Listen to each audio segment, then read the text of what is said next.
आपको एक अहम खबर से आगाह करते चलें। पाकिस्तान आलमी अदालत इंसाफ में जीत गया। भारत को आलमी अदालत इंसाफ में शिकस्त। आलमी अदालत इंसाफ ने भारतीय जासूस कुलभूषण जाधव की रिहाई की भारतीय दरख्वास्त मुस्तरद कर दी। यहाँ आपको फिर बताते चलें, पाकिस्तान आलमी अदालत इंसाफ में जीत गया। भारत को आलमी अदालत इंसाफ में भी शिकस्त का सामना।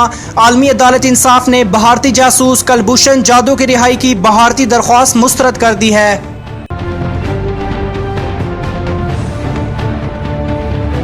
अब तक आपने हमारा YouTube चैनल सब्सक्राइब नहीं किया तो सामने स्क्रीन पर सब्सक्राइब का बटन नजर आ, उस पर क्लिक कीजिए, उसे सब्सक्राइब कीजिए और साथ ही साथ बेल आइकन का बटन प्रेस कीजिए ताकि हमारी न्यू आने वाली वीडियो का नोटिफिकेशन आपको मिलता रहे।